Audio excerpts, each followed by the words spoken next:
Bonjour à toutes et à tous. Mardi 26 mai en direct avec vous, les supports numériques de Paris-Normandie, le site web, la page Facebook, Radio Sensation, en partenariat aussi avec Radio Horizon et surtout en plateau avec Céline Bruet. Bonjour Céline. Bonjour Sylvain. Bonjour De Antoine. plus en plus fréquemment on vous retrouve, ça nous fait plaisir. Et puis, allez, le retour aussi de Anthony Quindroy. Je parle des 4 jours, les 4 jours de la semaine dernière qui ont été un peu off et puis on est très heureux de vous retrouver. Et si nous nous interrogions sur le monde qui change et si nous passions par Venise, en remontant par le CHU de Caen, en passant par une scène musicale également, et je oublie la descente de la Seine en kayak, ça fait beaucoup de choses. Et bien c'est le programme d'aujourd'hui qu'on a eu plaisir à composer pour vous. Vous commentez, vous participez, vous interagissez, vous questionnez et on vous répond.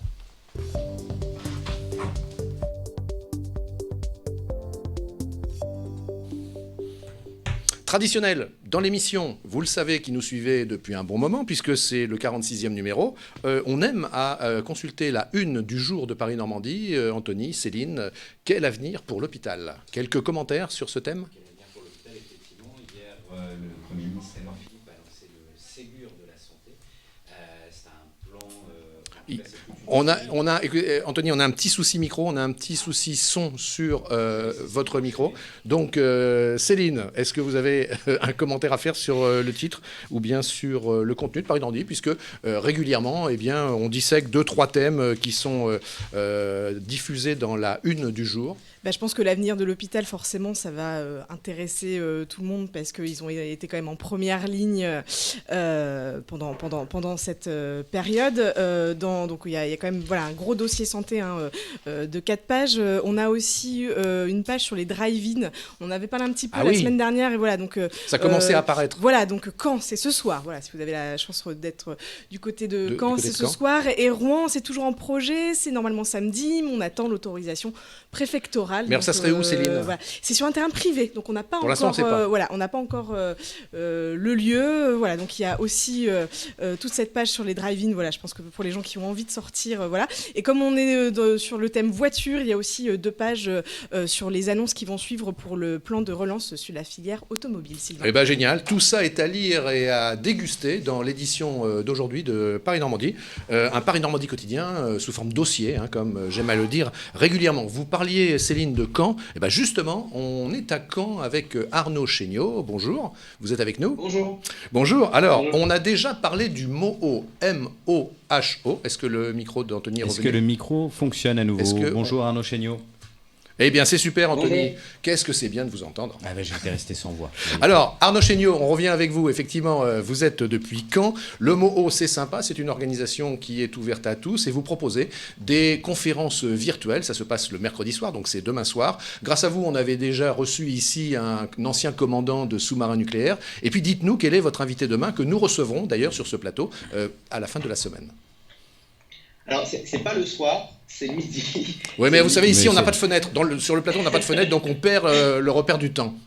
Exactement. Donc, c'est demain midi, à 12h30, et on va recevoir, parce qu'on avait reçu dans le premier mot talk, qui est l'explorateur et scientifique Christian Clot. Ouais. Mais on le reçoit pour un événement un peu spécial cette fois-ci, puisque dans le format des mots talk, c'était jouer collectif et s'inspirer d'expériences extraordinaires.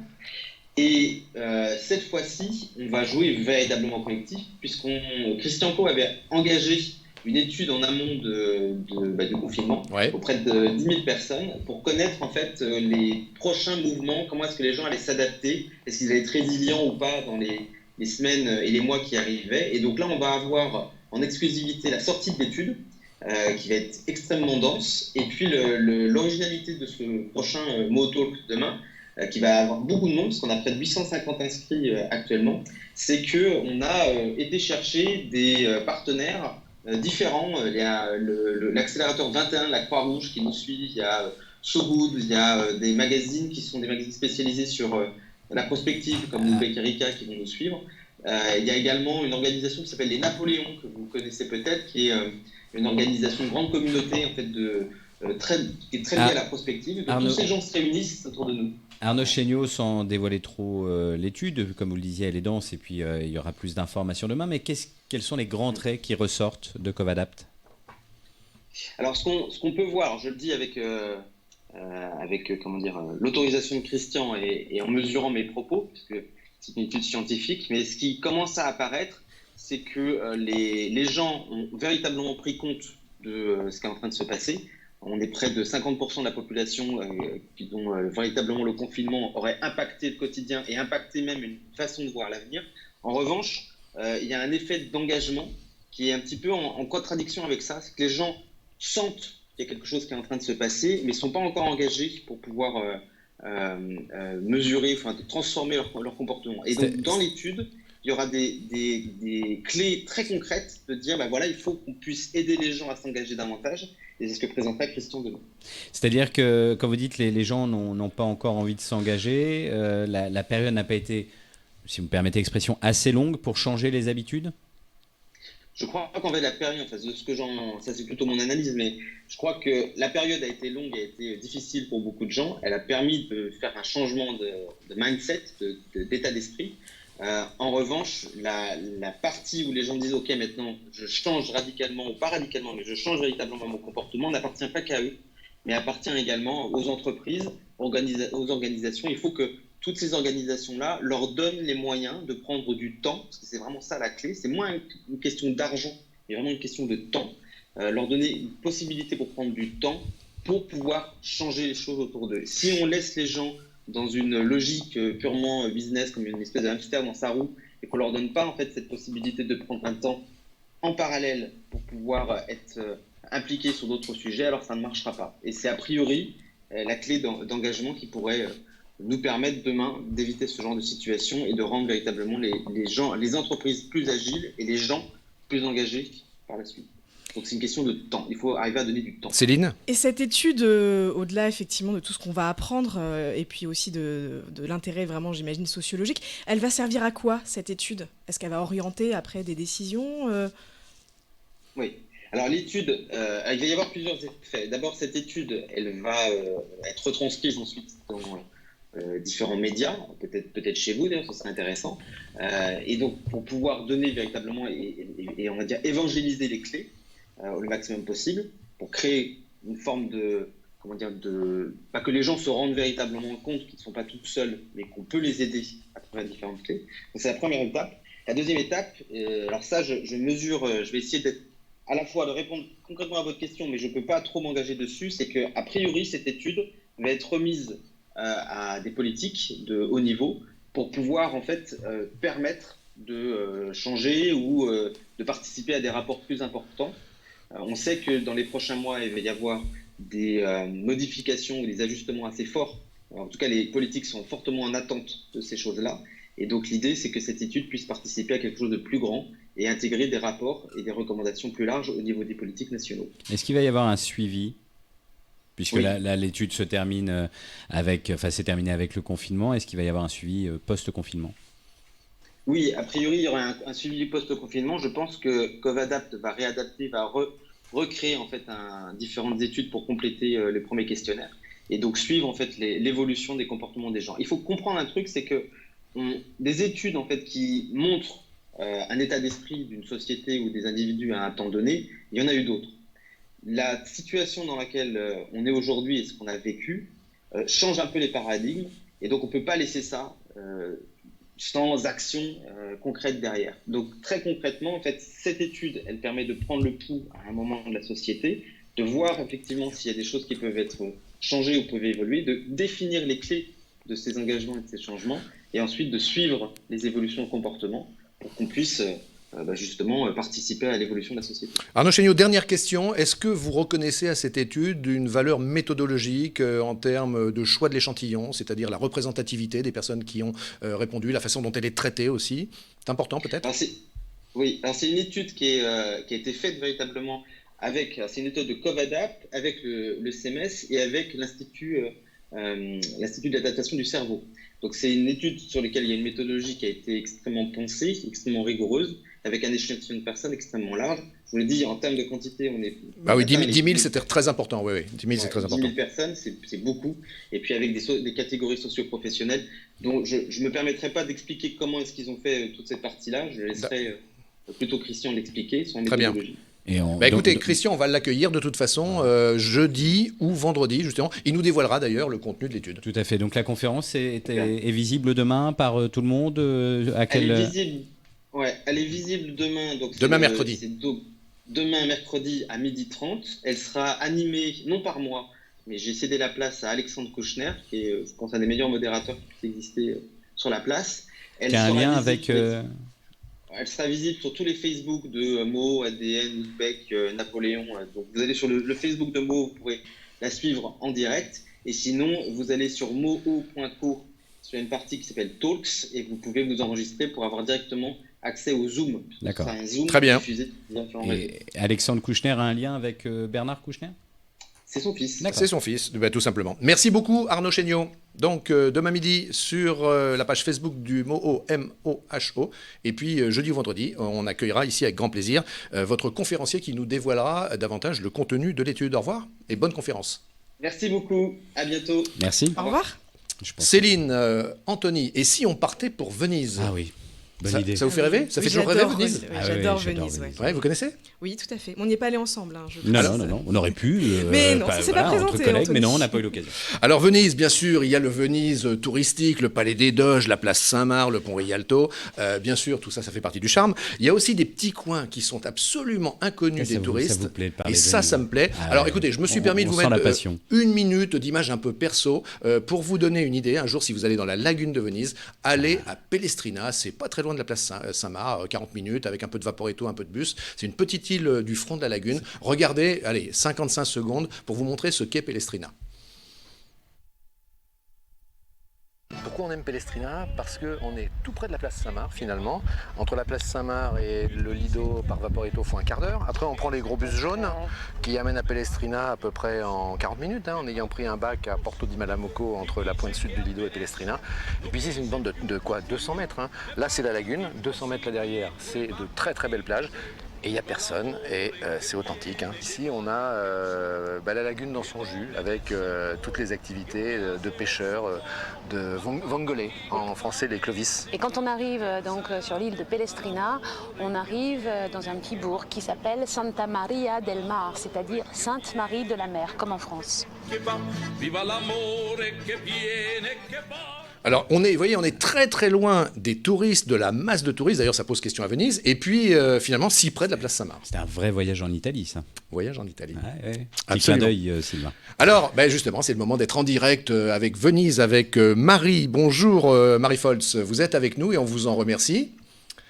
Bonjour. Bonjour. Apparemment, il y a Vous Ouais, on vous entend bien. Apparemment, il y a du soleil à Venise. Alors vous êtes une Française, mais finalement, depuis tout ce temps que vous êtes à Venise, en fait, on peut considérer que vous êtes devenue une Vénitienne. Vous y travaillez aussi. On parlera tout à l'heure de votre profession et de ce que vous proposez d'ailleurs à des touristes français. Mais juste pour commencer, on a envie de savoir comment ça s'est passé à Venise et comment ça se passe aujourd'hui. Alors, ça s'est passé, c'était assez étrange parce que tout à coup, la ville qui était. Parce que ça s'est passé en plein carnaval quand même. Qui a été interrompu du coup. Ah oui, qui a été interrompu. Le carnaval était interrompu. On a su le samedi que le carnaval était s'arrêtait le dimanche et à partir du lundi, tout le monde a commencé à fuir Venise. Et puis, en très peu de temps, la ville a été bloquée, le pays bloqué. Nous, assignés à résidence. Alors, ça a été d'abord un peu soft, et puis après, ça a été vraiment 200 mètres de la maison. Et avec seule possibilité de sortir, c'était d'aller faire ses courses. Marie, Céline ? Non, mais après, je voulais vous demander, et aujourd'hui, parce qu'on sait que le déconfinement en Italie a un petit peu d'avance par rapport à nous, moi j'ai connu Venise pratiquement sans personne, parce que j'y suis allée un 15 décembre, je me souviens, donc il n'y avait pas grand monde, donc j'imagine que d'avoir tous ces beaux monuments, la place Saint-Marc, le Palais des Doges, etc., pour soi tout seul, c'est sympa. Mais maintenant, est-ce que les gens reviennent ? Qu'est-ce qu'on peut faire maintenant à Venise ? Ah, maintenant, on peut tout faire. Enfin, on peut tout faire. Il y a quelque chose. Les restaurants rouvrent petit à petit, les bars rouvrent petit à petit. Pour l'instant, ce qu'on appelle les bars et les restaurants à touristes n'ouvrent pas. Ils n'ouvriront que quand les touristes reviendront. Ils le disent eux-mêmes. J'étais chez une amie qui a son homme de ménage qui travaille dans une pizzeria. Il a dit, nous, on n'ouvre pas parce qu'on sait parfaitement que comme nous ne sommes que une pizzeria à touristes, il n'y aura personne. Donc, nous n'ouvrirons que quand les touristes seront là.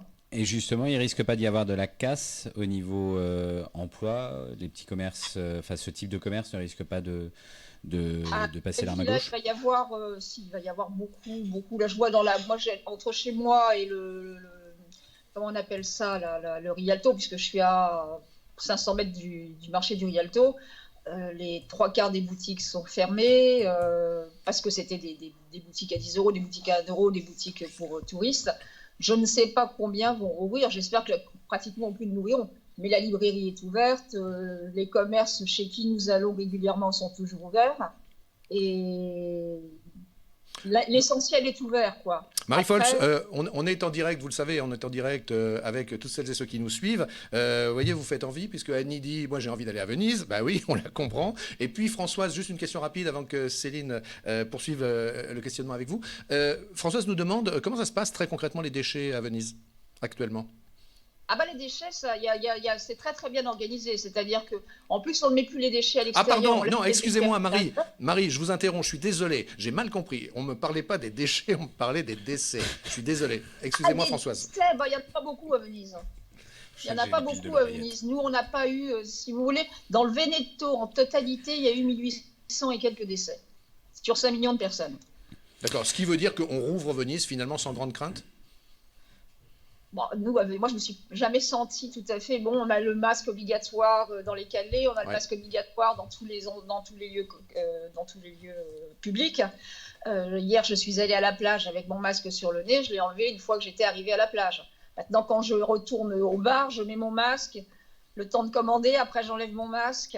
On n'a plus besoin de l'élégance, c'est déjà ça. Il y a du gel partout, dans les vaporettos, dans les bars, où vous alliez, il y a du gel pour pouvoir vous rincer les mains. Vous êtes dans les supermarchés, il y a du gel à l'entrée. C'est notre quotidien aussi, c'est aussi notre quotidien en France actuellement. Vous parliez du tourisme tout à l'heure, vous parliez de certains établissements qui attendaient le retour des touristes pour ouvrir.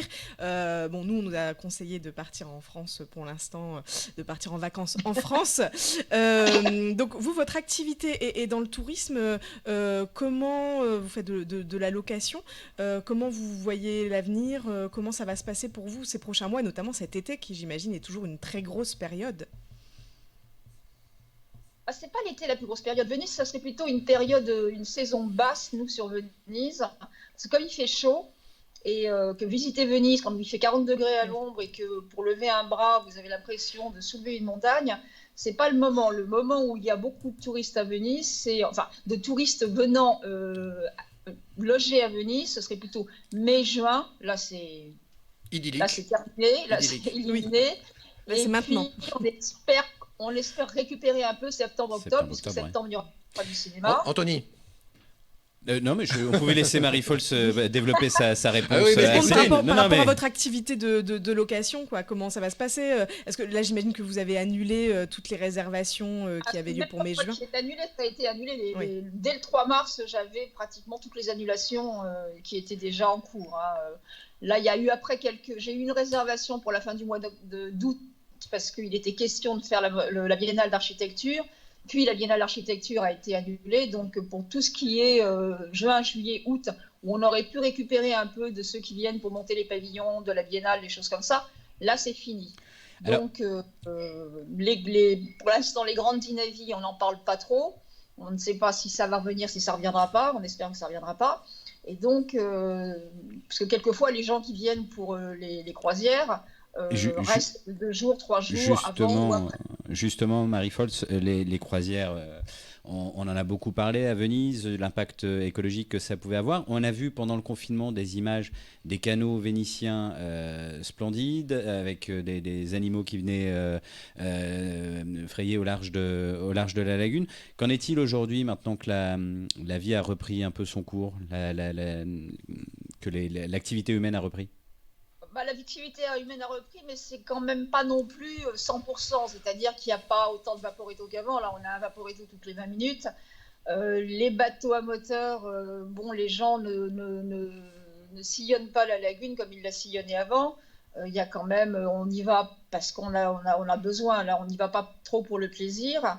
Je pense qu'avec le beau temps, comme il y a pas mal de plages qui ne sont pas ouvertes et qui n'ouvriront pas, il y a beaucoup de gens qui vont continuer à aller se baigner dans la lagune.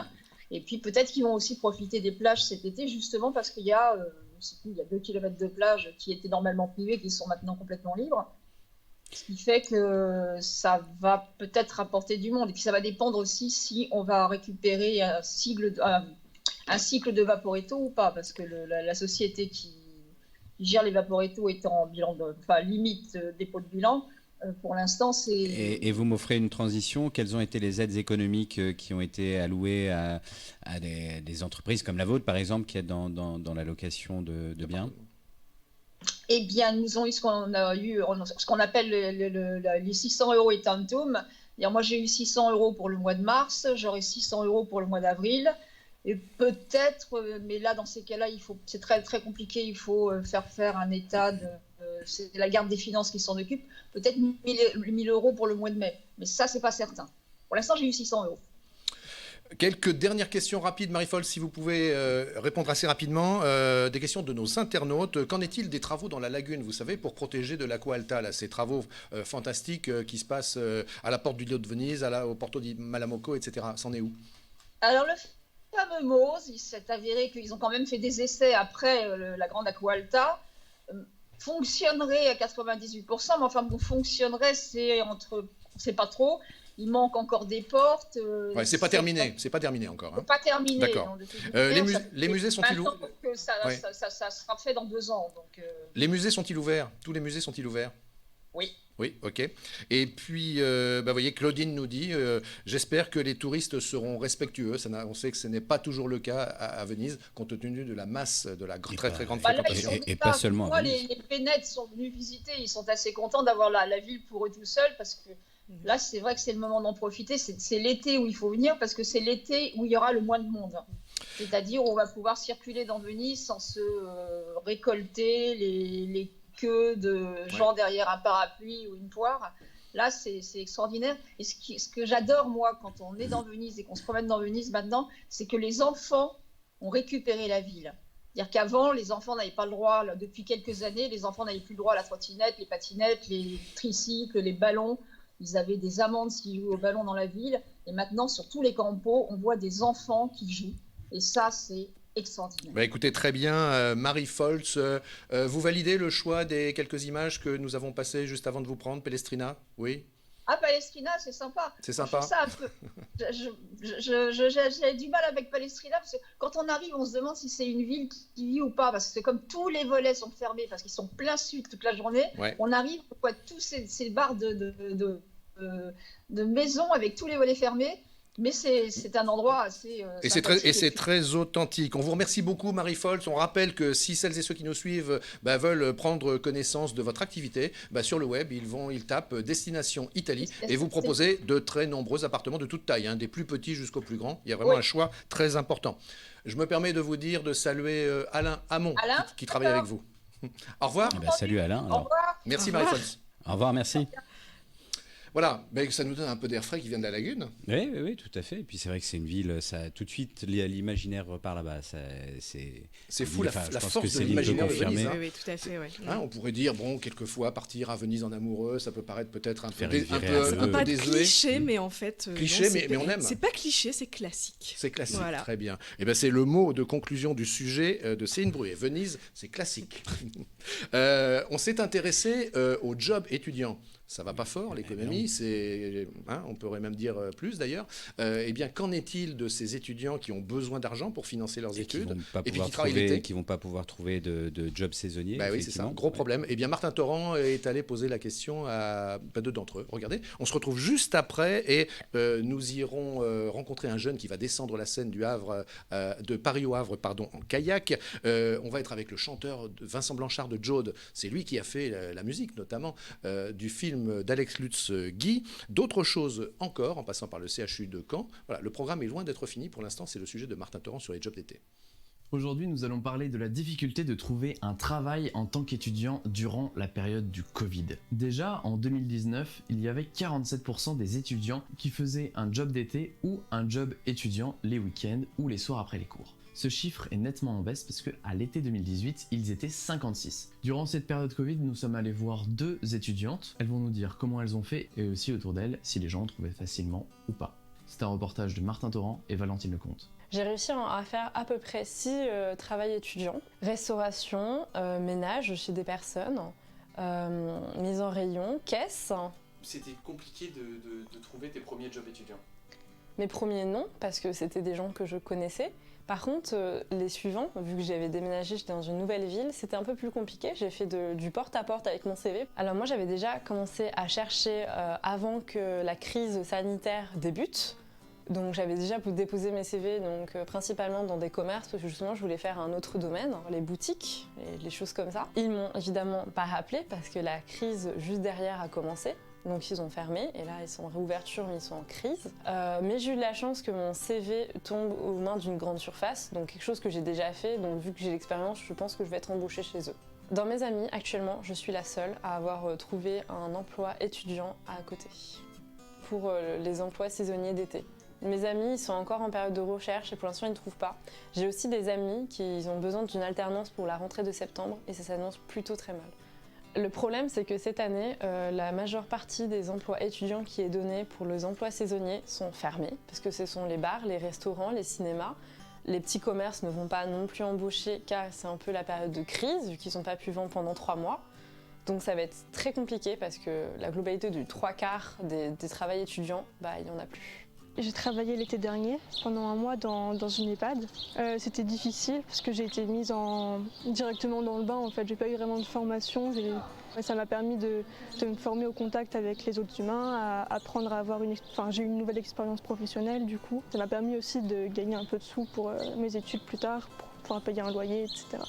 D'accord, donc voilà, c'était déjà en prévision. Ouais. Est-ce que tous tes jobs étudiants étaient en rapport avec la médecine?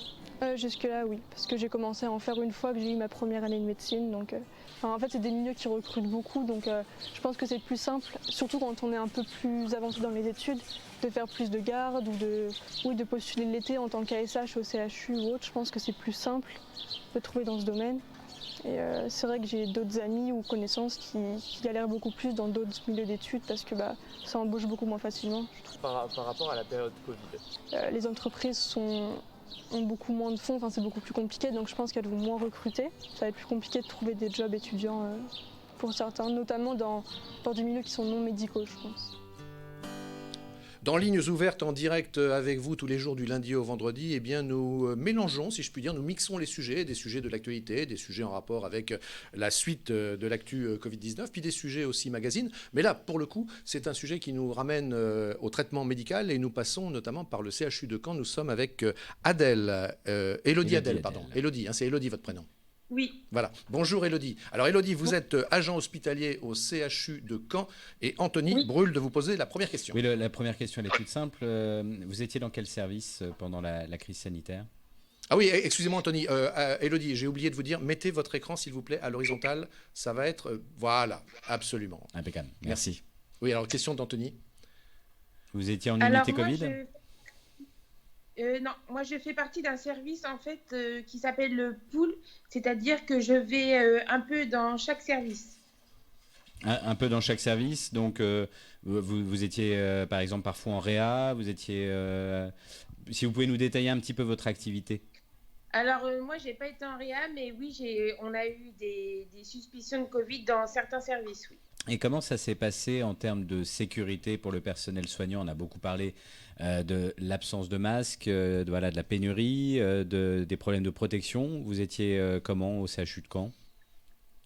On n'a pas trop manqué. Enfin, au départ, ça a été un petit peu compliqué de mettre tout en place parce qu'il fallait qu'on apprenne les protocoles et tout ça. Après, au niveau des masques, tout ça, ça s'est mis très rapidement en place.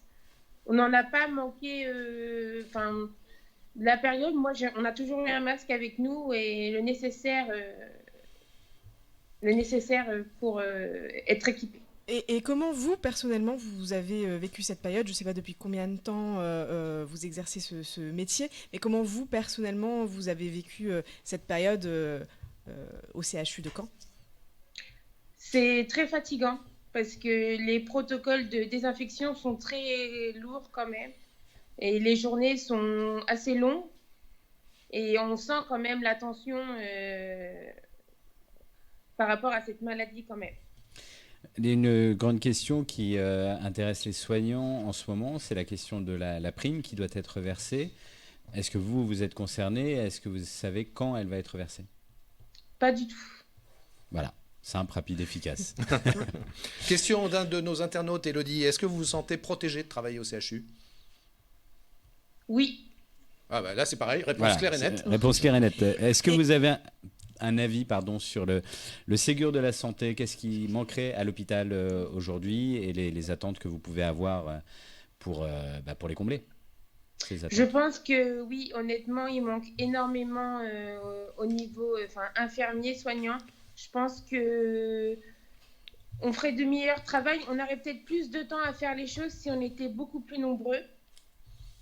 Je pense que c'est ça. Et des nouveaux locaux aussi, je pense que ça serait... voilà, le matériel, tout ça aussi. Ouais, je pense qu'il y a beaucoup de choses à améliorer. Et quelle est la situation en ce moment au CHU de Caen par rapport au Covid? Parce qu'on sait que la Normandie n'est pas forcément l'une des régions les plus touchées. Mais actuellement, quelle est la situation? Il y a encore des patients en réanimation? Plus beaucoup. On s'en sort, je pense que mieux que certains établissements.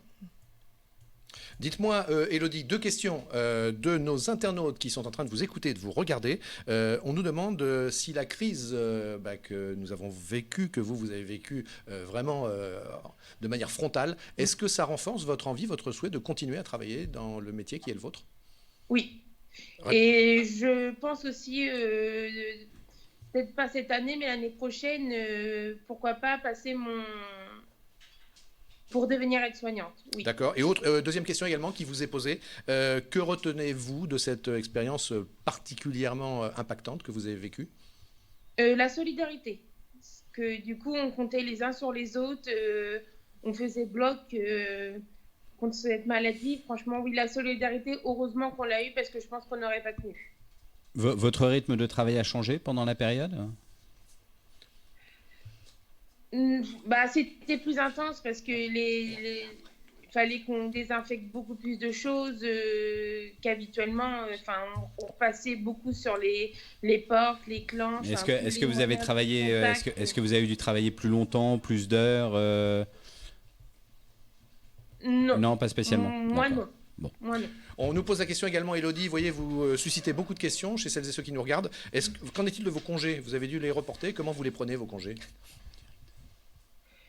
Non, parce que du coup, ceux qu'on avait posés, nous étions obligés de les prendre. Et après, c'était en fonction, si nous, on voulait les reporter, sinon on les prenait. Et une question aussi, on nous demande ce que vous pensez des 35 heures à l'hôpital. Moi, pour mon cas, ça ne me gêne pas. Après, moi, je viens aussi d'EHPAD, donc c'est pas du tout les mêmes conditions. Oui, bien sûr. Les mêmes conditions de travail. Pour moi, l'hôpital, au niveau des 35 heures, me convient plus que mon ancien travail. Eh bien, très bien, Elodie. Merci, Elodie. Et puis, voilà, Mathieu, voilà, je lui laisse la responsabilité, mais c'est sympa après tout. Mathieu dit qu'il faudrait des personnes comme vous, voyez. Donc, il est intéressé par les propos que vous tenez. Merci beaucoup, Elodie. Merci, Elodie. Voilà. On était donc depuis le CHU de Caen. Au revoir, bonne journée. Au revoir. Momentanément, parce que nous respectons la distanciation physique, eh bien momentanément, Céline Brouet nous a quittés. Elle est remplacée pour sa chronique par Frédéric Borguino. Bonjour Frédéric. Son masque avant d'arriver sur le plateau. Je vais pas faire comme l'autre fois. À me manquer, le faire pendre un petit peu. Non, mais là, on a bien vu que vous aviez votre masque. Moi, je me rappelle plus comment on fait pour le mettre et l'enlever. J'aurais bien voulu avoir un nouveau tuto. Mais... Je te ferai un cours. Merci beaucoup, Frédéric. Merci. Alors, Frédéric Borguino, vous l'avez vu régulièrement là depuis ces 46 émissions qu'on passe ensemble. On l'avait souvent par Skype. Là, on l'a de plus en plus souvent sur le plateau. La vie quotidienne reprend progressivement, ici comme ailleurs d'ailleurs. Et Frédéric, je l'ai qualifié comme ça, c'est son pseudo, c'est l'homme du web, ici, chez Paris Normandie. C'est ça. Et qui nous donne un peu la tendance, les frémissements du web. Justement, on va vraiment parler de web parce que je ne sais pas si vous le savez, mais hier, c'était la journée internationale des geeks, c'est-à-dire les personnes qui sont passionnées par cette culture web. C'est tout vous, Sylvain. Ah, c'est tout moi, ça, c'est sûr. C'est tout vous. Et on en a profité, enfin Mélina Lecor, qui nous a rejoint au web, à la rédaction web, pour faire un petit quiz pour savoir si vous connaissiez bien la culture geek en Normandie, parce qu'en fait, on est une région avec beaucoup de conventions, de festivals, soit de la BD ou des choses un peu plus fantastiques, épiques autour des Vikings, etc., qui entrent dans ce monde des geeks. Ça rentre dans le côté geek, les Vikings, la BD. On l'a fait rentrer dedans. D'accord. Tout ce qui est jeu de rôle aussi, Oui, jeu de rôle. ça touche à peu près la même population, en tout cas. Vous n'allez pas vous faire que des amis là. On va pas se faire que des amis, mais on les a un petit peu mélangés. Tout ce qui est japonais aussi, avec l'heure Nippon dans l'heure, justement, qui est un festival sympa. Donc voilà, je vous propose de passer ce quiz qui est très sympa. Et puis je suis venu aussi faire mon marché parce que j'ai besoin de témoignages. J'ai besoin de 2 témoignages, si vous me permettez. Non, voilà, merci. Bonne Il vient journée, faire son Frédéric. marché sur le plateau. Oui, Bah c'est oui. pratique. Alors, je cherche des seniors qui ont profité du confinement pour se mettre aux jeux vidéo. Donc, on reste un petit peu dans cette Donc, en histoire fait, Frédéric, vous faites un appel à celles et ceux qui nous regardent. Tout à fait. Alors, regardez, ils sont ici. Oui, la Frédéric.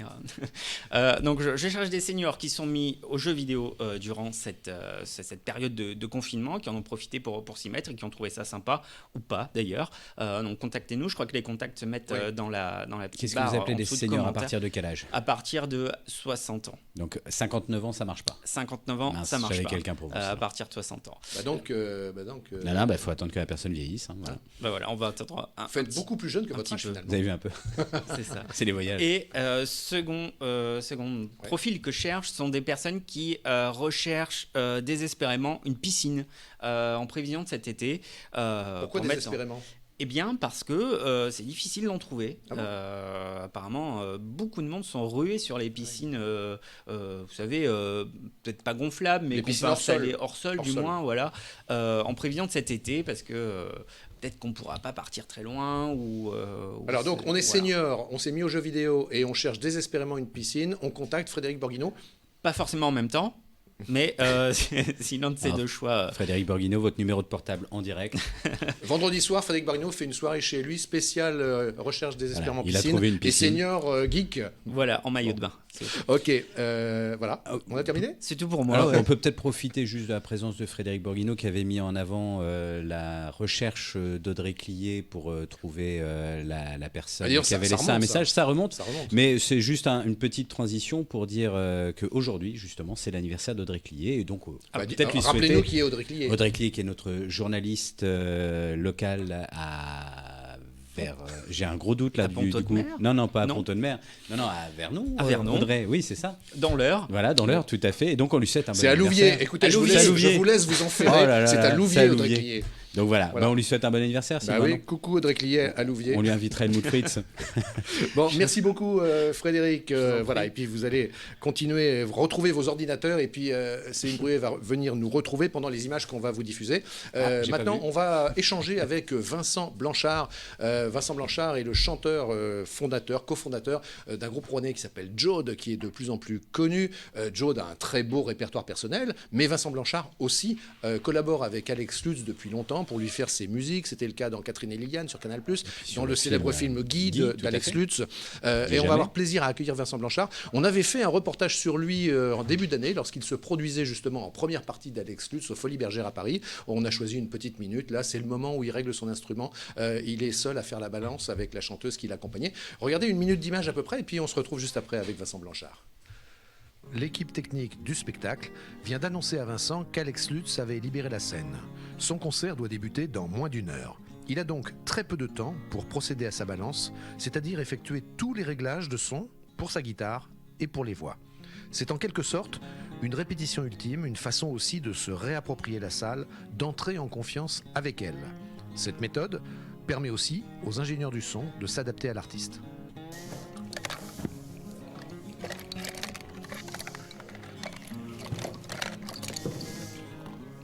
Seul sur la scène et déjà en pleine concentration, le musicien prépare les pédales d'effet de sa guitare.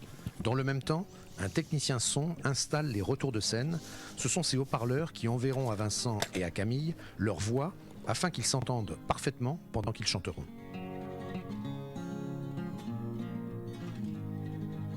La guitare étant prête et la sonorisation en mode opérationnel, les deux artistes peuvent débuter leur balance. Camille, la tona, c'est la tona d'origine. Et je le... Ah ouais, te souviens-tu de notre première fois? Notre chanson d'autrefois. On te fait tout de suite avec les deux voix, hein. Ok?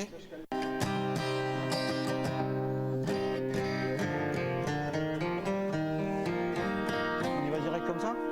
T'as du micro, toi? Oui.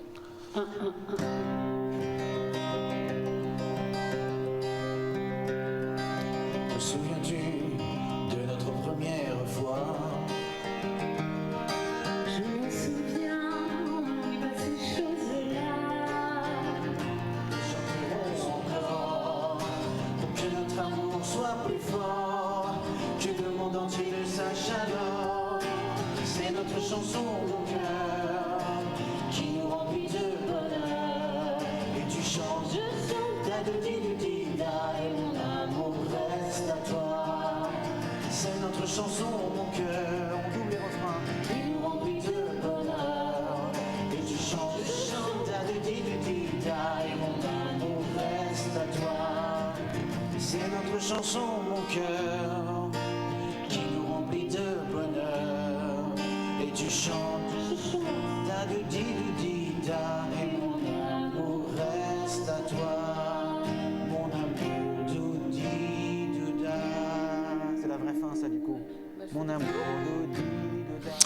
Voilà, c'était sur la scène des Folies Bergères à Paris. On était au début de l'année 2020. Cette triste actualité que nous connaissons n'avait pas encore pointé le bout de son nez. On est avec Vincent Blanchard lui-même. Bonjour Vincent. Bonjour. Alors Vincent, je sais que chez Jode, on va encore m'en vouloir d'avoir passé ces images avec Dadoudi Douda. Là, tu vas encore m'en vouloir, j'en suis sûr. Non, j'assume. Bon. Ah, c'est bien, ça change. Parce qu'à une époque, quand j'avais accès au reportage, ah oui, encore Dadoudi Douda. C'est bien d'assumer, Vincent, bravo. Non, c'est surtout qu'après, c'était l'amalgame un peu entre l'activité du groupe et l'activité avec Alex Lutz. C'est tout ça, en fait, à une époque, on faisait un petit peu attention à ne pas tout mélanger non plus, mais c'est tout. Allez, Céline, première question à ce Vincent. chanteur en belle progression. Je profite en fait de vous avoir là presque en direct live pour vous poser une question d'actualité, parce que je vous avais vu en concert, je crois, il y a 2 ou 3 ans aux Terrasses du Jeudi. On a appris que les Terrasses du Jeudi n'auront pas lieu cette année. Alors, une petite réaction, Vincent. Je suis absolument désolé pour eux, mais c'est très très général. En fait, en gros, il y a tellement de choses qui sont annulées que c'est vrai que c'est difficile de se dire que c'est dommage que tel événement soit annulé plus qu'un autre. On est vraiment dans quelque chose de généraliste où tout est assez catastrophique, en tout cas en général, puis au niveau de la culture aussi. Et puis je suis vraiment désolé pour les Terrasses du Jeudi, d'autant plus qu'ils fêtaient leurs 20 ans. C'était les 20 ans des Terrasses du Jeudi, donc il y avait forcément quelque chose de symbolique très important.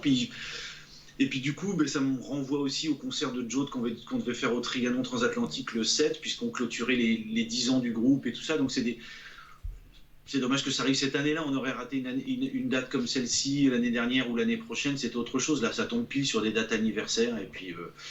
Et puis voilà, je crois qu'ils n'ont pas eu le choix. Je crois qu'ils sont dépités eux-mêmes. Et puis je suis de tout cœur avec eux. Vincent, nous diffusons en partenariat avec Radio Horizon, aussi avec Radio Sensation. Et puis il y a dans chaque émission la question des auditeurs de Radio Horizon. On accueille pour cela en direct, en même temps que vous d'ailleurs, Julien qui est animateur chez Radio Horizon. Bonjour Julien. Bonjour Stéphane, bonjour tout le monde. Bonjour, alors, donc ce matin, on se questionnait sur Radio Horizon pour savoir quelle serait la question sélectionnée des auditeurs à poser à Vincent Blanchard. On vous écoute, Julien. Exactement. Alors salut Vincent, que je connais bien. Une question qui a été posée par un de nos auditeurs. Quels ont été tes ressentis et tes émotions lors du passage de Jode sur scène à l'Accor Hotel Arena, c'était l'année dernière? Oui, c'était il n'y a pas si longtemps, ouais. Alors, c'est un peu comme tout à l'heure avec cette histoire de Dadidou et de Jode, c'est-à-dire qu'on ne peut pas considérer réellement que c'était Jode sur cette scène de l'hôtel Accor Arena, puisque c'était le groupe qui accompagnait Alex Lutz. Et du coup, on sépare un petit peu quand même cette notion enfin voilà, comme on disait tout à l'heure.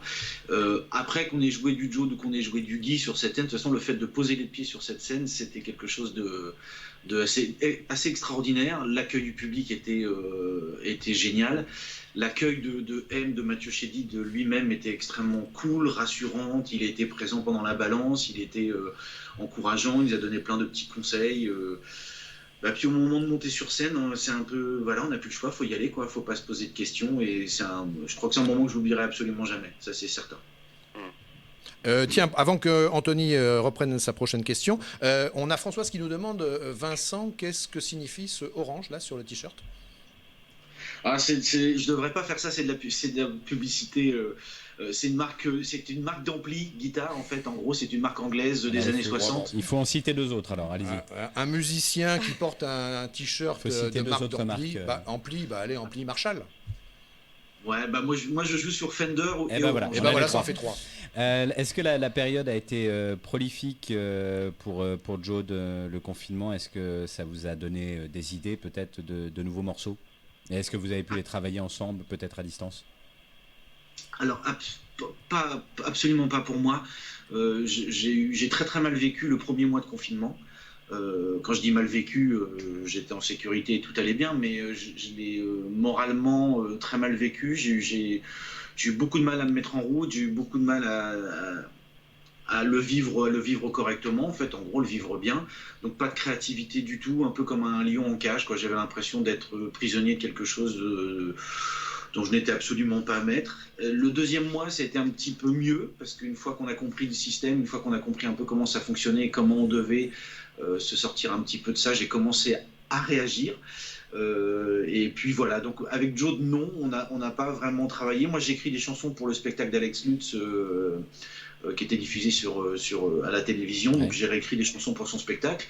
Ça m'a fait un petit peu travailler, puis, mais pas beaucoup plus. J'en ai surtout profité pour faire du bricolage, des travaux, améliorer le studio, poser du parquet, faire du travail manuel en fait. Vincent, on a toujours Julien de Radio Horizon qui est avec nous. Allez, la parole est à Julien. C'était la seule question qu'on avait pour ce matin. D'accord. Et on pouvait avoir aussi la question de Julien, hein, pourquoi pas, puisque vous vous connaissez. La question de Julien, après je suis pas mal l'actualité un petit peu, on peut peut-être parler également des Folies Bergères qui ont été un moment vraiment sympa pour toi. Ton ressenti aussi sur les Folies Bergères, est-ce que c'était aussi intense que ce passage à l'Accor Hotel Arena? Très honnêtement, ça l'était plus. C'était plus intense que Bercy, même si on n'est plus Bercy, pour la simple raison qu'à l'hôtel Accor Arena, on était en groupe. J'étais avec ma tribu bien solidaire et bien avec qui je suis en confiance, avec les amis avec qui je travaille depuis longtemps, avec Alex Lutz lui-même forcément.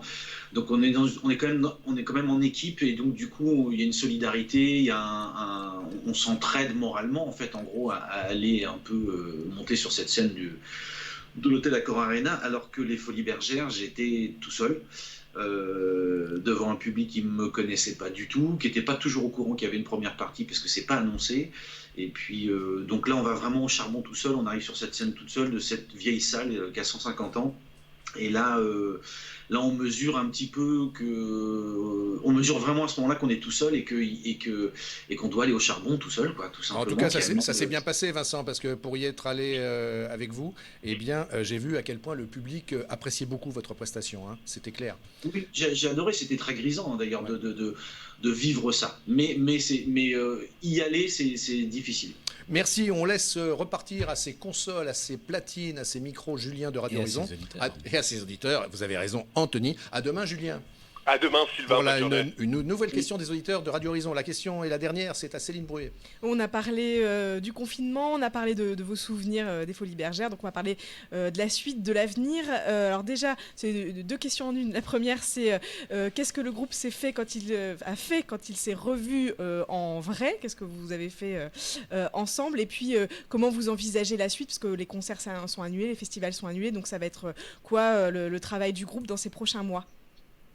Alors, pour répondre à la première question, on s'est vu le premier jour, le lundi, le premier jour du déconfinement.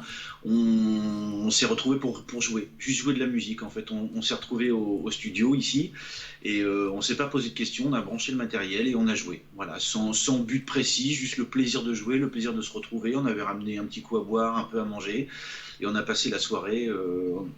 On s'est retrouvés, il était 17 ou 18 heures, je crois qu'on s'est quitté à 3 heures du matin.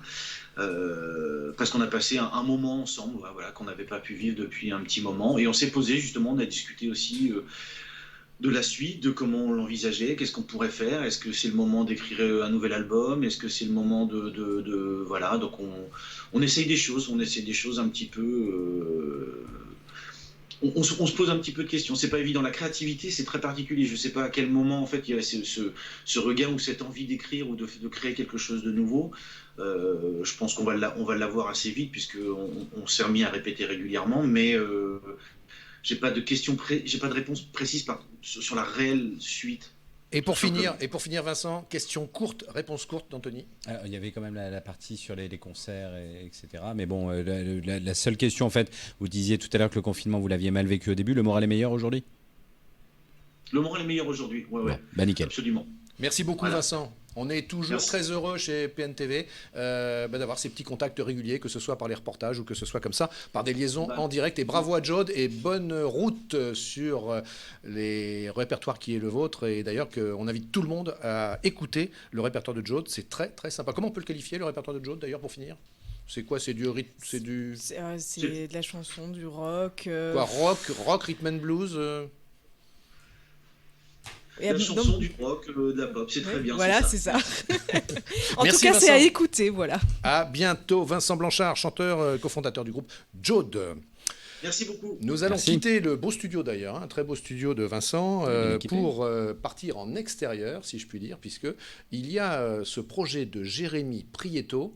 Eh bien, il a eu l'idée de descendre la Seine en kayak depuis Paris jusqu'au Havre et d'en profiter pour observer le niveau de pollution du fleuve.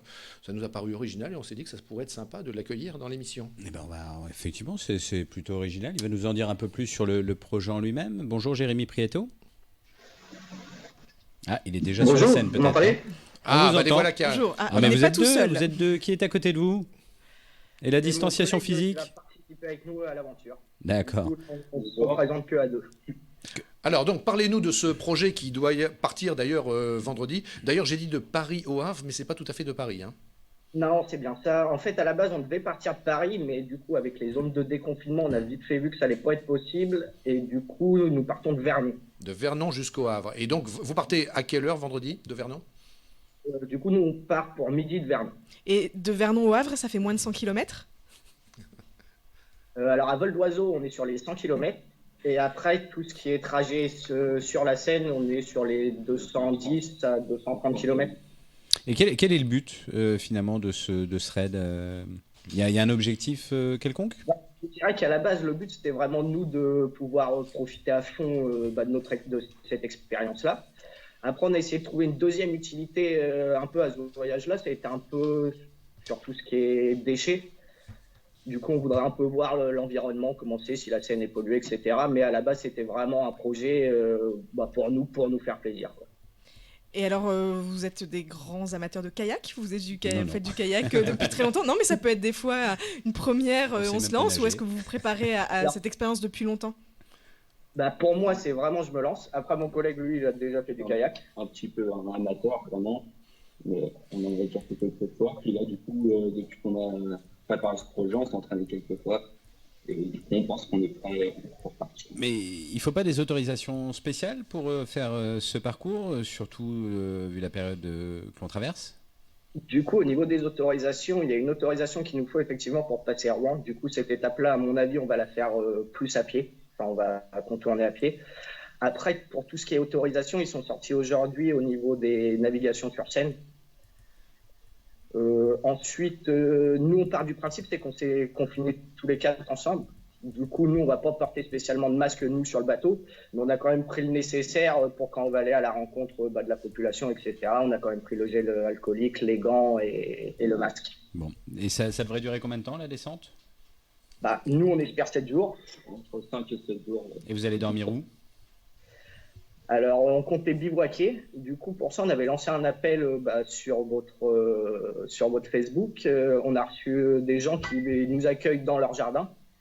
Du coup, on profitera pour rencontrer ces personnes-là et pour peut-être leur laisser aussi des déchets collectés. Sympa. Vous pouvez pas amener un bouquet de fleurs plutôt, non? Pendant une semaine. Ok, bonnes vacances les gars alors. C'est un peu l'idée. Oui.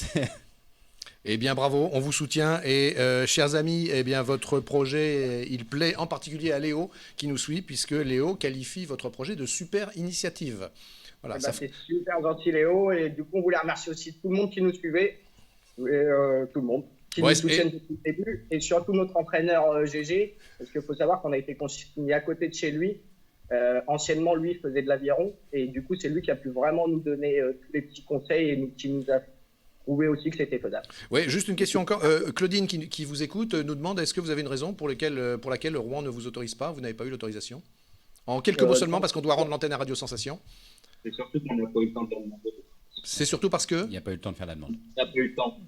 Ah oui, c'est ça. C'est un problème de coordination et de gestion du temps. Très bien. Merci beaucoup, messieurs. On vous souhaite pleine réussite dans cette aventure qui débute vendredi et qui va vous amener jusqu'au Havre.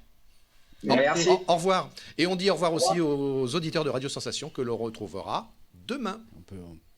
Voilà, pile poil à la seconde, 13h04 secondes. On peut quand même dire que ce ne sont pas des hôtes super agréables, parce qu'ils arrivent avec les déchets directement chez les gens qui les accueillent. C'est un beau cadeau, c'est un gâteau pour la planète, c'est le plus beau cadeau qu'on puisse faire, Anthony. Là, il y a débat entre Céline et Anthony. Une petite bouteille de vin, c'est sympa aussi, perso, mais bon. On termine, chers amis, encore un sujet qui est intéressant parce qu'il est social, il est solidaire. L'initiative émane de Safe Cocotte. On va accueillir Jennifer Fuentes et Orlane Bruno. Ces deux femmes aident les femmes aussi qui sont en situation de précarité. Elles vont nous expliquer comment. Alors, en temps normal, mais encore plus, bien sûr, pendant la période de confinement. Bonjour Jennifer et Orlane, vous êtes là toutes les deux? Bonjour. Voilà. Alors, j'ai fait un lancement avec un peu de mystère s'agissant de votre activité. Expliquez-nous comment vous intervenez en aide aux femmes en situation de précarité. Alors, en fait, on récolte des produits d'hygiène pour les femmes qui sont en situation de précarité. Donc, nous, on s'occupe de récolter les produits et on les redistribue par l'intermédiaire d'associations partenaires ou de foyers qui, eux, se chargent du coup de les donner aux femmes qui en ont besoin. Donc en fait, on récolte tout type de produits d'hygiène. Alors, par exemple, pour être concret. Pardon ? Par exemple, pour être concret. Alors, on va récolter des serviettes hygiéniques, des tampons, des cups, mais aussi du savon, du gel douche, des brosses à dents, du dentifrice, toutes sortes de produits en fait. Alors, en ce qui concerne la précarité menstruelle, même si vous vous occupez pas que de la précarité menstruelle, c'est vrai que c'est quand même 1,7 million de femmes en France qui manquent de protection hygiénique. Et le coût moyen dans une vie de femme, on est toutes les trois concernées, ça serait quand même 1 750 €. Donc, c'est quand même un sacré budget. Comment vous avez été sensibilisée à ça? Pourquoi vous êtes lancée là-dedans? En fait, on est parti d'un constat... qu'on a pu faire nous-mêmes lorsqu'on était étudiante. Pour avoir accès à tous ces produits d'hygiène, c'est un sacré budget quand on a peu de moyens. Du coup, on s'est demandé à notre niveau comment on pouvait aider justement les étudiantes et les personnes en situation de précarité en faisant appel à la générosité en fait des personnes et en sensibilisant un maximum de personnes à cette cause. C'est un sujet qui reste un petit peu tabou, on n'en parle pas souvent. Et en fait, on a remarqué que quand on aborde le sujet avec... les différents donateurs ou les différentes structures avec qui on travaille, les gens ont comme un déclic. En fait, ils n'y avaient jamais pensé qu'on pouvait avoir des problèmes pour s'acheter des produits d'hygiène. Et du coup, on arrive à sensibiliser et à fédérer beaucoup de monde autour de nous dans notre projet associatif. Vous avez dit combien, Céline? Je n'ai pas entendu le... Combien de femmes Non, le prix moyen 1 750 € pour notre vie de femme. D'accord, oui, quand même. Oui. Une petite question concernant le gouvernement qui avait annoncé il y a quelque temps qu'il allait prendre le problème à bras-le-corps sur la précarité menstruelle. Vous en savez un peu plus? On en est où aujourd'hui? Est-ce qu'il y a des produits qui sont effectivement remboursés? Alors, il n'y a pas de produits qui sont remboursés encore. Le projet est en étude, en fait. Ça avait été présenté à l'Assemblée. Mais pour l'instant, c'est en stand-by, je pense. Nous, on n'a pas vraiment de contact avec le milieu politique et encore moins avec les ministres. Mais on sait que ça a été effectivement évoqué et c'est très bien justement qu'on en parle parce que c'est un sujet de société qui touche toutes les femmes. Nous, notre combat, on voudrait bien qu'il s'arrête, c'est-à-dire qu'on aimerait bien que tout ça, ce soit gratuit, en fait. Donc, je sais qu'il existe des endroits où sont installés des distributeurs de protection périodique qui sont gratuits, notamment dans certaines universités. Mais là, encore une fois, c'est les universités qui financent, en fait, les produits qui sont ensuite installés par les personnes de l'entretien dans ces distributeurs-là. Donc, en fait, ça reste quand même un coût qui est à la charge des universités, pour le coup. Jennifer et Orlane, Claudine qui vous écoute, témoigne d'un fait. Elle dit qu'elle habite Canteleu, c'est dans l'agglomération de Rouen, et elle dit que sa commune agit notamment en réponse justement aux besoins de ces femmes. Est-ce que justement il n'y a pas là un axe d'action de multiplier les contacts auprès des communes pour justement globaliser cette action ?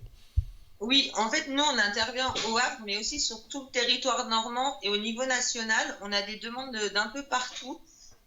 Encore ce week-end, on était sur Rouen pour récupérer des produits qui viennent d'une collecte qui a été faite par les magasins Leclerc à Saint-Étienne-du-Rouvray. Là, de plus en plus, en fait, les municipalités et les différents acteurs locaux s'intéressent au problème de la précarité hygiénique. Ouais. Donc, les choses commencent à bouger, mais trop peu. Pour l'ampleur de tout ce qu'il y a à faire. Du besoin, l'ampleur du besoin, bien sûr. Céline. Alors concrètement, comment faire pour donner ? Voilà, moi je suis à Rouen, j'ai envie de donner. Comment ça se passe ? Alors en fait, on a des bénévoles. Nous, on est très très actifs sur les réseaux sociaux. Donc on a une page Instagram, on a aussi une page Facebook. Donc en général, les gens nous contactent par cet intermédiaire-là. On a aussi un numéro de téléphone et une adresse mail. Et en fait, on a des bénévoles, par exemple, à Rouen, qui sont disponibles et qui sont chargés de récupérer les dons des particuliers. Et sur le Havre, en fait, là, on est en train de faire installer des boîtes à dons. On fait fabriquer des boîtes à dons en bois par l'ESAT de Montivilliers. Donc, ce sont des travailleurs handicapés. Et du coup, les boîtes vont être installées chez des petits commerçants au Havre pour permettre aux gens qui souhaitent nous faire des dons d'aller dans ces commerces-là déposer des produits. Et on va faire le même principe aussi à Rouen pour décharger un peu les bénévoles parce que c'est vrai que ça a une ampleur telle que nous, au départ, avant d'installer les boîtes à dons, avant d'avoir des bénévoles, on passait toutes nos soirées à aller récupérer les dons des particuliers en fait. Et je pense qu'on va retrouver dans les commentaires de la page Facebook l'endroit où on peut vous retrouver et puis un lien vers votre page. Vous avez récolté... combien, alors je ne sais pas si vous comptez en termes de poids ou en termes d'unité, mais combien de produits depuis votre création ? D'ailleurs, vous avez été créé quand ? En fait, au départ, on ne pensait pas que ça prendrait une telle ampleur quand on a lancé le projet. Donc, je vous avoue qu'en fait, on stockait chez nous et on redistribuait au fur et à mesure sans vraiment comptabiliser ce qui nous était remis. Là, à l'heure actuelle, pour vous donner un ordre d'idée, il ne se passe pas une semaine sans qu'on n'ait pas un carton de produits qui nous est remis, qui contiennent aussi bien du gel douche, du savon, des brosses à dents. Récemment, on a reçu un don de 8000 serviettes hygiéniques de la part de... Cellulose de Brocéliande. Oui, les entreprises Cellulose de Brocéliande qui sont un atelier de fabrication de serviettes hygiéniques en fait pour les magasins Intermarché qui nous ont livré gracieusement 8000 serviettes hygiéniques. On a aussi collaboré avec une marque de produits bio qui nous a envoyé des crèmes hydratantes, des crèmes de jour, etc. à destination des femmes. Donc, quand on reçoit ce genre de dons des entreprises, ça arrive par palette. Donc ça représente un volume énorme et au niveau des particuliers, franchement on est vraiment contente parce que ça suscite un engouement et on reçoit vraiment des quantités assez importantes, ce qui nous permet de générer un flux continu de remise aux associations avec qui on travaille en fait. Eh bien, écoutez, merci beaucoup Jennifer et Orlane. Et puis finalement, en guise de conclusion, je ne peux que citer Nathalie qui vous écoute et qui dit bravo les anges gardiennes. Et puis citer également Kamel qui dit bravo les filles pour l'initiative. Voilà, vous voyez, voilà, je vois que ça vous fait plaisir et ça nous fait plaisir forcément aussi. Et puis c'est le ton et c'est l'ambiance de ce rendez-vous quotidien qui est de mélanger des sujets d'actualité, des parties magazines, et puis aussi, comme ça, rendre compte de toutes ces initiatives solidaires qui sont de plus en plus nombreuses, on a l'impression. Puis la vôtre est formidable. Merci à vous. Allez, j'ose reprendre le mot de Camille, je dis bravo à vous, les filles. Merci. Au revoir. Au revoir. Merci. Voilà, c'est tous ces sujets qui sont fascinants, qui sont encourageants, et qui nous disent qu'il se passe des choses quand même. Oui, et puis il y a d'autres associations aussi qui ont pris ce problème à bras-le-corps, que ce soit à Rouen ou dans d'autres villes, mais c'est toujours important de mettre ce type d'initiative en avant, parce qu'effectivement, je n'avais pas ce montant en tête, mais c'est un budget conséquent tout de même. Oui, c'est pour vous nous avez étonné, Céline, avec le budget de femmes, oui, c'est des chiffres qui ont été publiés par Le Monde, et effectivement, 1,7 million de femmes, c'est en France, c'est pas un chiffre évidemment dans le monde, et 1 750 €, c'est évidemment le coût moyen pour toute une vie de femme. Oui, c'est conséquent. Ça monte en valeur. Voilà, merci et bravo à elle. Et puis le moment est venu de terminer avec Martin Torrent, que l'on retrouve pour ses propositions de relations à nos écrans. Alors, il nous fait une proposition ciné aujourd'hui. Alors, rubrique ciné. Ah yes. Bah ouais, on est un petit peu à l'américaine. Non, je vous Pourtant, propose... c'est un film français. Oui, c'est ça, je vous propose une comédie française. Ça s'appelle Les femmes du 6e étage. C'est avec Fabrice Lucchini, c'est sorti en 2010. Et on peut le retrouver ce soir sur M6 à 21h05. Et puis vous nous dites pourquoi, comment c'est intéressant, et pourquoi vous nous suggérez de le regarder. Merci je vous le dis Martin. juste après dans la Mais oui, rubrique. je sais bien, Voilà. dans la chronique, en images que l'on va voir. Exactement. Voilà, et ben merci Céline d'avoir participé à ce plateau et de constituer le team qui fabrique cette émission avec vous qui nous regardez. Et puis on parle de quoi demain, Sylvain ? Eh bien demain, alors on va recevoir le commandant Hervé Poissel. Lui, il est le patron de l'unité de gendarmerie mobile, donc les motards, qui nous surveillent sur les routes. Vous pourrez lui poser des questions, savoir où sont les radars, par exemple, pourquoi pas. Gendarmerie mobile sur les motards ? Oui, c'est des motards, c'est des motos. D'accord. Et demain également, préparez vos questions sur l'immobilier. On reçoit à nouveau Axel Carpentier parce que les questions sur l'immobilier sont nombreuses. Location, achat, vente, comment tout cela bouge et se remet en place. Et également, nous serons avec Joël Bruno, le maire de Caen. Vous pourrez le questionner aussi, où en est le maire d'une des 3 grandes métropoles normandes. Eh bien, vous le saurez demain en regardant Lignes Ouvertes. Merci Sylvain. Merci Anthony, À demain. merci Céline, À merci bientôt. Martin. Merci. Et merci à vous toutes et tous qu'on a grand plaisir à retrouver demain, même plateau, même heure. Bon après-midi. Bonjour à tous, bienvenue dans la rubrique ciné. Aujourd'hui, on va vous parler d'un film qui s'appelle Les femmes du 6e étage. Vous en avez sans doute entendu parler. Le personnage principal, c'est Fabrice Lucchini. Il incarne le personnage de Jean-Louis Joubert. Ce film, on peut le considérer comme une comédie sociétale. Il est situé dans les années 60. Jean-Louis Joubert, lui, est un père de famille, très droit, rigide, strict. Il est bourgeois, il aime les bonnes manières. Il embauche une bonne espagnole qui s'appelle Maria et qui va peu à peu lui faire découvrir la vie des bonnes dans les années 60. À notre ancienne bonne, nous donnions 250 francs. Et j'ai décidé qu'avec... 400 francs. 400 francs. Bah, vous déraisonnez, enfin. Et je compte sur vous pour que tout soit impeccable.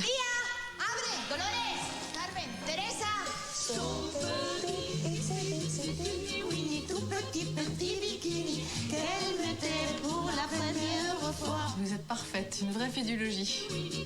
Vous avez engagé une espagnole? Parfaitement. Et je vous demanderai de bien la traiter, en plus. A mí me el gusta el jamón. Non. Venez, monsieur. Je vais vous montrer quelque chose.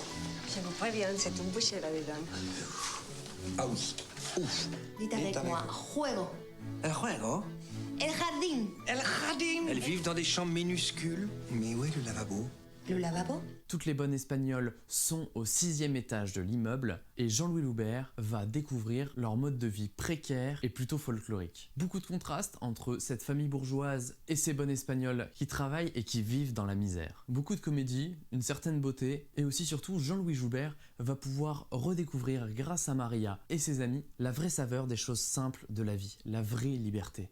Et pour la première fois de sa vie, il lâche prise et c'est là qu'il ressent un véritable plaisir et qu'il goûte aux vraies choses et à la vraie vie. Ici, on a donc une très bonne comédie française qui nous fait ressentir beaucoup d'émotions, de joie, de peine, mais avec un comique qui est toujours présent, toujours au rendez-vous. Si vous voulez passer un bon moment, allez le voir, c'est Les femmes du 6e étage, c'est notre conseil de la semaine. Portez-vous bien, bon visionnage à vous et je vous dis à très bientôt.